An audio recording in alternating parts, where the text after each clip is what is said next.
कि जो प्रधानमंत्री, जो प्रभु श्री राम अश्वमेध यज्ञ का आयोजन करते समय माँ सीता की सोने की मूर्ति बनाई, प्राण प्रतिष्ठा किया, तो प्रधानमंत्री मोदी जी को कम से कम प्लास्टिकों का जसोदाबेन को मूर्ति बनाना चाहिए, प्राण प्रतिष्ठा करना चाहिए। जिसका पुष्पवास नहीं हुआ, जिसका फलवास नहीं हुआ, आप अपने वोट बैंक की राजनीति के लिए प्रभु श्री राम को घसीट रहे हैं। और दिवाली, आपके पापा के घोषणा पत्र में हर सांसद को 5 गांव आदर्श बनाना था, तो बनारस में 50 गांव आदर्श है क्या? 10 साल में 20 करोड़ युवाओं को रोजगार मिल गया क्या?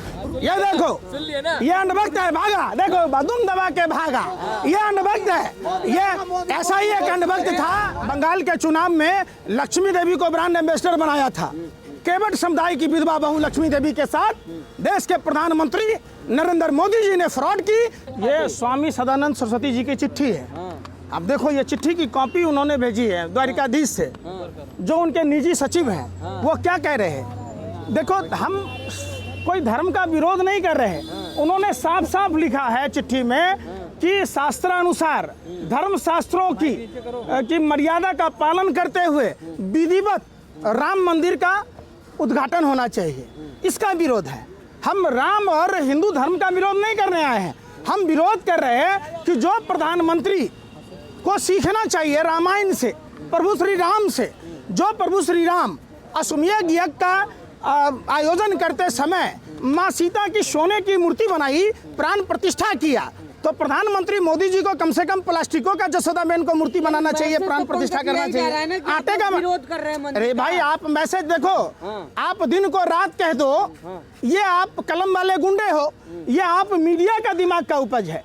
जो निश्चलानंद सरस्वती ने कहा, आप उस पर नहीं जाएंगे। वो हमारे सबसे बड़े आराध्य हैं, जो हमारे सबसे बड़े धर्मगुरु हैं, तो आप उनकी बात पर नहीं जा रहे।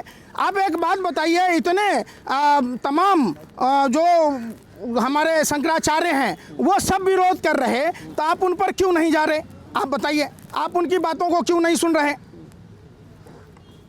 देखिए, स्वामी निश्चलानंद सरस्वती ने विरोध किया, स्वामी भारती कृष्ण जी ने विरोध किया, स्वामी अभिमुक्तेश्वरानंद जी ने विरोध किया, स्वामी सदानंद महाराज जी ने विरोध किया। तमाम जो हमारे साधु संत हैं, वो उनका कहना है कि जो मार्कंडेय पुराण में, जो हरिवंश पुराण में, जो यजुर्वेद में जो मंदिर और प्राण प्रतिष्ठा के बारे में विग्रह वास कराया जाता है, उसके संबंध में जो कहा है, हिंदू धर्म शास्त्रों के हिसाब से अनुष्ठान हो, कोई विरोध नहीं है। लेकिन आप अपने राजनीतिक लाभ के लिए जो राम मंदिर का पूर्ण निर्माण नहीं हुआ, जिसका भूवास नहीं हुआ, जिसका जलवास नहीं हुआ, जिसका पुष्पवास नहीं हुआ, जिसका फलवास नहीं हुआ, आप अपने वोट बैंक की राजनीति के लिए प्रभु श्री राम को घसीट रहे हैं। और दिवाली, प्रधानमंत्री को पता नहीं है, प्रधानमंत्री का तो हमने हिंदुत्व का चेहरा देखा था कोरोना काल में, जो प्रभु श्री राम लक्ष्मण जी के बीमार होने यानी मूर्छित होने पर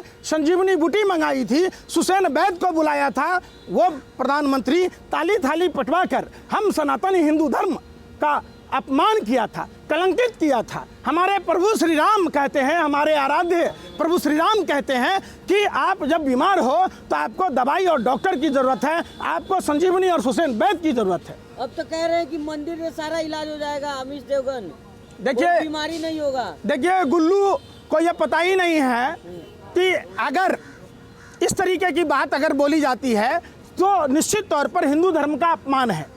हिंदू धर्म में प्रभु श्री राम ने साफ साफ कहा है कि जब आप बीमार होइए तो आपको दवाई और डॉक्टर की जरूरत है। हमारे आराध्य ने साफ साफ कहा है, और इसके लिए समझिए, हमारे हिंदू धर्म शास्त्रों में अधिकार और कर्तव्य दिए गए हैं, पाप और पुण्य का लेखा जोखा रखा जाता है। साफ साफ कहा गया है कि आप जैसा कर्म करोगे वैसा फल मिलेगा। तो आखिर मोदी जी कौन होते हैं?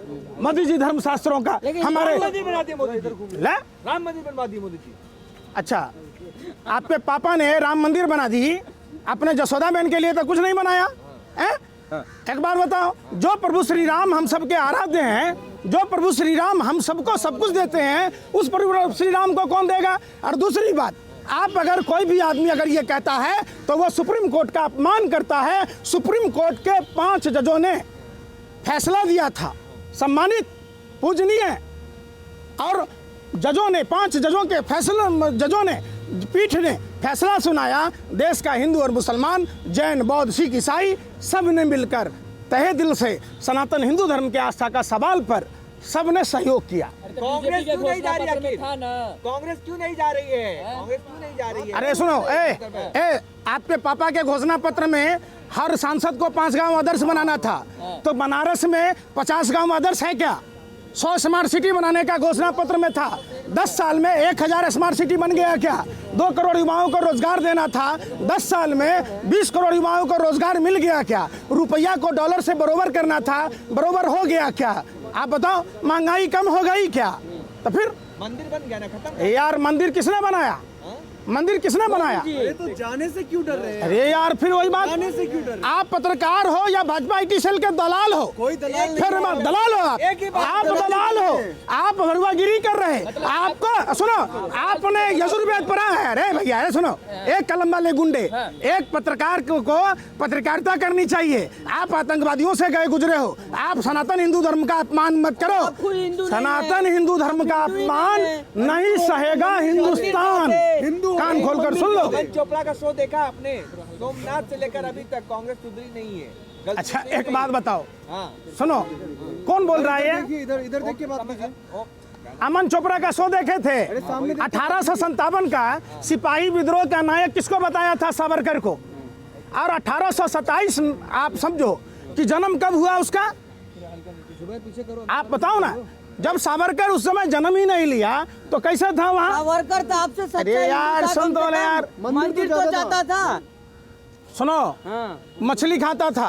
हाँ। इंडिया हाउस में जब सावरकर पौर्ण मछली तल रहा था तो महात्मा गांधी जी मिलने गए थे, मिले नहीं। आप समझो, कौन सी मछली? झिंगा बोलते उसको, हंस दिया।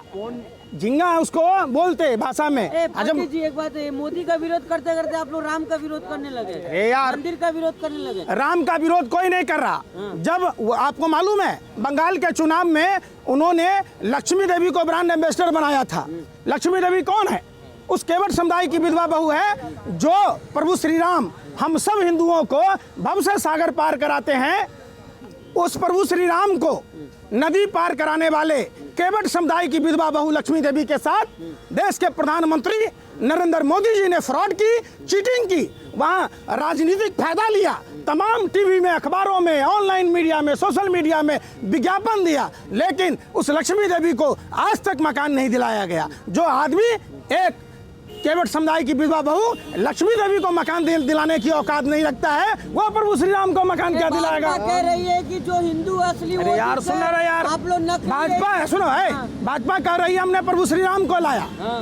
सुनो, प्रभु श्री राम कई पीढ़ी ऊपर हैं, आप अपने बाप को नहीं ला सकते तो प्रभु श्री राम को ले आओगे? भाजपा का नेता बाप जेठ है, बाप से बड़ा है, बाप को कैसे ला सकता है कोई? प्रभु श्री राम हम सब के आराध्य हैं, समझो, ये समझो। ये देखो, ये अंधभक्त है, भागा, देखो बदुम दबा के भागा। ये अंधभक्त है, ये ऐसा ही एक अंधभक्त था। अरे सुनो, सुनो, अरे सोशल मीडिया में देखा होगा, एक अंधभक्त था जो कहा कि मोदी जी अगर मेरी माँ के साथ सुहागरात मना लेते तो हमारा किस्मत खुल जाता। ये वैसे अंधभक्त है, ये ऐसे अंधभक्त है। अर्ज किया तबाह होकर तबाही नहीं दिखती, ये तो अंधभक्ति है साहब, इसकी कोई दवाई नहीं बिकती। नहीं समझे? ये लोग सुनो, घर पर जा, घर पर सुनो, इसके जैसा भैया, पत्रकार साहब सुनो, अरे सुन दो लो, अरे सुन दो ले, इसको मोदी फिबिया की बीमारी है, पागल हो रखा, ये मानसिक।